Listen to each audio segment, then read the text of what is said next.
Барлығыңызға сәлем, менің каналыма қош келдіңіздер. Бүгін сіздермен өте ерекше әрі дәмді нан дайындайтын боламыз. Менімен бірге соңына дейін болыңыздар. Ең алдымен ыдысымызға жылы сүт, жылы су құйып, оның үстіне тұз және ашытқымызды саламыз. Және кішкене сұйық майды құйып, араластырып аламыз.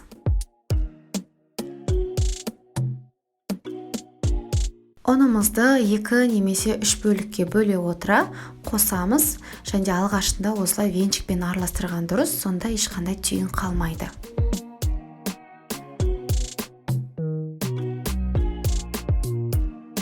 Кейіннен қолмен араластырып, сондай жұмсақ қамыр илейміз.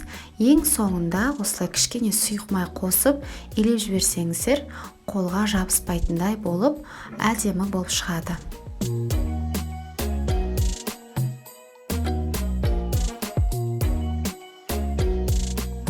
Енді қамырымызды 1 сағатқа жылы жерге көтерілу үшін қойып қоямыз. Қамырымыз осылай әдемі болып көтеріледі, жұмсақ әрі кішкене ғана қолға жабысады.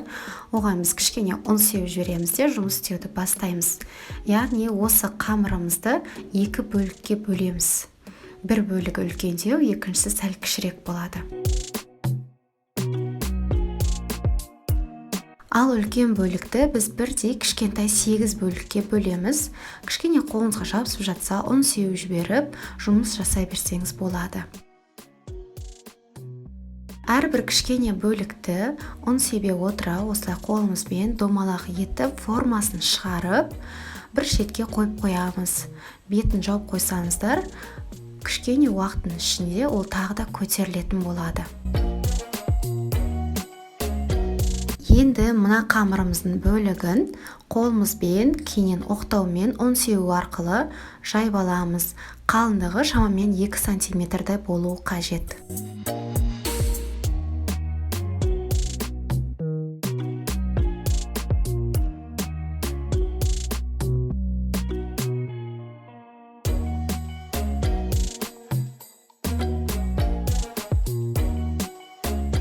Және пісіретін формамызға пергамент қағазын төсеп, оған ұн сеуіп, осы жайған қамырымызды видеода көрсетілгендей оңай ғана алып, түбіне қоямыз. Менің формамның сондай диаметрі 26 сантиметр.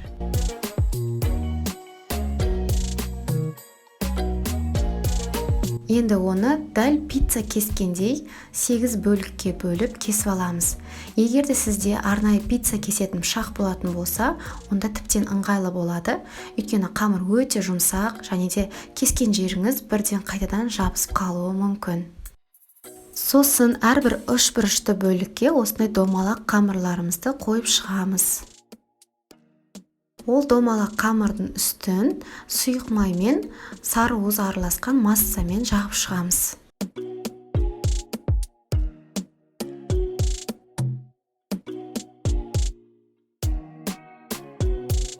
Сосын осы 3 бұрышты қамырымызды тағы да жабысқан болса осылай кесіп, қамырымызға, яғни домалақ қамырға жабыстырып қоямыз.